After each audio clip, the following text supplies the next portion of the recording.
My dear students, now today let's go ahead with Unit 2. The Unit 2 is also based upon a tree, and the title of this Unit 2 is The Little Fig Tree. એટલે નોઝિસ the little fee tree એટલે નાક આપણું કેવું હોય તેની સાથે પેલા વૃક્ષની કમ્પેરિઝન કે ફી ટ્રી એટલે દેવદારનું ઝાડ, દેવદારનું વૃક્ષ આવે છે, તો એની વાત કરવામાં આવી છે. અને અહીંયા એક ચિત્ર આપવામાં આવ્યું છે જે તમે જોઈ શકો છો કે જેને નાક સાથે સરખાવેલું છે કંઈક, અથવા નાક આપણું કેવું હોય તો આમ ચિંદુ હોય ને તેના જેવું આપણે આ દેવદારનું વૃક્ષ પણ કંઈક એવું જ આવે, આમ જાણે શંકુ આકારનું આમ ચિંદુ હોય ને તો એ રીતનું હોય છે. તો એના પર આપણે આ નેક્સ્ટ આપણે જે પોયમ છે તે આધારિત છે. તો ચાલો આપણે આગળ શીખીએ. Let's read and sing. એટલે આમાં આપણે શું કરવાનું છે કે વાંચવાનું છે અને ગાવાનું છે. કવિતાનું શું કરવાનું એ ગાન કરવાનું. તો એની અંદર એક ચિત્ર આપવામાં આવ્યું છે, જો એક છોકરીનું નાની અમથી, અને એનું ટાઇટલ જો અહીંયા નોઝિસ, નોઝ એટલે નાક, અને એનું બહુવચન થાય ઘણા બધા નાક. I looked in the mirror and looked at my nose. It is the funniest thing, the way it grows, stuck right out where all of it shows, with two little holes where the breeding goes. તો અહીંયા આપણને થોડું હાસ્ય નિષ્પન્ન કરે એવું કંઈક આપણને જાણવા મળે છે, સમજવા મળે છે કે ભાઈ પેલી છોકરું જે છે નાની તે અરીસામાં જોઈ તો એને શું દેખાય છે? એનું નાક દેખાય છે. I look in the mirror, એને આખો ચહેરો નથી દેખાતો, તે જુઓ. અને એ ચહેરા અરીસામાં ફક્ત એના નાક તરફ એની નજર જાય છે, અને એને એવું લાગે છે કે એનું નાક આ રીતના ચોંટાડી દીધેલું છે, જેમ જેમ મોટા થાય તેમ તેમ. અને the way it grows stuck right out where all of it shows with no little holes, two little holes. એમાં બે નાના કાણા છે, એમ કે જ્યાંથી આપણે શ્વાસોશ્વાસ કરીએ છીએ, શ્વાસ લઈએ છીએ. અને નાકને એક વસ્તુ હોય ને તે રીતે એણે કંઈ કર્યું છે, પણ નાકની વેલ્યુ કેટલી છે કે નાક હોય તો આપણે શ્વાસોશ્વાસની ક્રિયા કરીએ, અને શ્વાસોશ્વાસની ક્રિયા કરીએ તો આપણે જીવી શકીએ.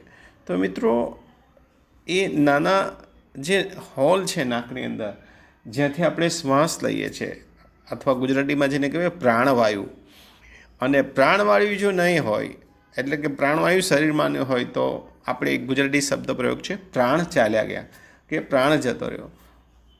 તો તમે જુઓ કે પ્રાણ શબ્દો કે શ્વાસોશ્વાસ, શ્વાસ એ શબ્દો છે. બ્રીડિંગ એટલે શ્વાસોશ્વાસની જે ક્રિયા, એક નાકમાંથી શ્વાસ અંદર જાય અને બીજામાંથી બહાર નીકળતું હોય, અને એ બધું નાડી આધારિત બધું પ્રોસેસ આપણા શરીરમાં થતી હોય છે, જેનાથી આપણું જીવન ચક્ર ચાલતું હોય છે. The next stanza, the first stanza is over. The next stanza is, I looked in the mirror and saw in there the end of my chin and the start of my hair, and between there isn't much space to spare with my nose, like a handle sticking there. તો અહીંયા ફરી પાછું એક વસ્તુ બીજું કહી છે કે ભાઈ I look in the mirror, મેં કાચમાં જોયું, અરીસામાં જોયું, તો શું કહ્યું? And so in their the end of my ચીન, એટલે આપણે જે હડપચી કહીએ અથવા એવો બધો શબ્દ પ્રયોગ તમને નહીં સમજાય, તો નાક એટલે આપણે હોઠની નીચેનો જે હિસ્સો ખરો ને આપણા ચહેરાનો, દેટ ઇઝ કોલ્ડ ચીન. અને ત્યાર પછી પાછા વાળની વાત કરે છે કે એને વાળ જોયા એના અરીસામાં. And between there isn't much space to spare, અને એના વચ્ચે કોઈ જગ્યા નથી, એમ કે વાળ અને નાકની વચ્ચે. With my nose, spare with my nose, એની વચ્ચે એક નાક છે. લાઈક એ હેન્ડલ, અને એ નાક કેવું છે? જાણે કોઈ હાથો હોય ને તેના જેવું. સ્ટિકિંગ ત્યાં જાણે હાથો લટકાવેલો હોય ને, આપણે બાયણું હોય એના પર કેવો હાથો લગાવેલો હોય, ચોંટાડેલો હોય કે મારે લગાવેલું, તો એ રીતનું એને નાક દેખાય છે. So it also max a smile, આપણને હસવા માટે પ્રેરે છે. If ever you want to jiggle and shout and can't think of what to do it about, just look in the mirror and then no doubt you will see how funny your nose sticks out. જીગલ એટલે લુચ્ચું હાસ્ય. હવે આપણને હાસ્યના બહુ બધા પ્રકાર, કે ભાઈ લુચ્ચું હાસ્ય, પછી સ્માઇલિંગ ફેસ એટલે હસતો ચહેરો, પછી આપણે નોર્મલી ખડખડાટ હાસ્ય કરીએ. તો એવી રીતના આપણે જુદા જુદા પ્રકારનું હાસ્ય હોય છે, હાસ્યના અનેક પ્રકાર હોય છે. તો તમે જુઓ મિત્રો કે અહીંયા પેલી બાળકી એનો પોતાના ચહેરાને જોઈને, એના નાકને જોઈને પણ હસે છે અને આપણને પણ હસવા પ્રેરે છે કે ભાઈ આવું નાક છે, અહીંયા ચોંટાડેલું છે, અહીંયા હાઠા જેવું છે ને એવું બધું કહે છે. તો jiggle out and shout and can't think of what to do it about. અને પાછી એ શું કહે છે કે એનું શું કરવાનું. કવિ એવું કહે છે કે ભાઈ આ નાના બાળકના મગજમાં કેવા વિચાર આવે છે કે એ નાકનું શું કરવાનું. એમ કે ખરેખર નાકની હોય તો શું થાય આપણને ખબર છે. Without breathing we can not live, one can not live without breathing. But here is the poet just makes some satire, you can say, કટાક્ષ જેવું કરે છે અને આપણને હાસ્ય ઉત્પન્ન કરવા માટે. સો here is the last stanza.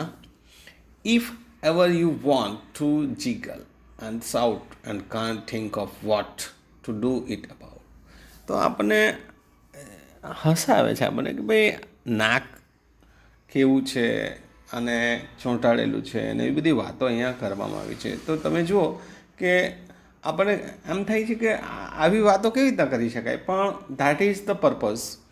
આપણને કવિ એવું કહેવા માંગે છે કે દરેક વ્યક્તિને એના મનોભાવ, એના વિચારો જુદા જુદા હોય.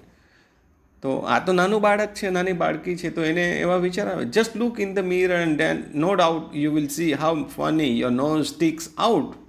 એટલે એ અરીસામાં એના ફેસને જોઈને એને બધું નવા અખતરા જેવું થાય છે કે ભાઈ આ નાક અહીંયા છે ને આમ છે ને આમ.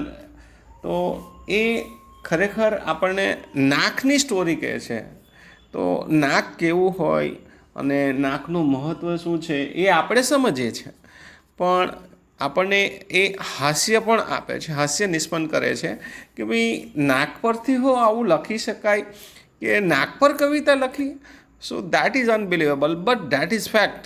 We are just trying to understand it, that the poem is based upon the face, but it doesn't cover the other parts or the cheeks or eyes or lips, but only nose.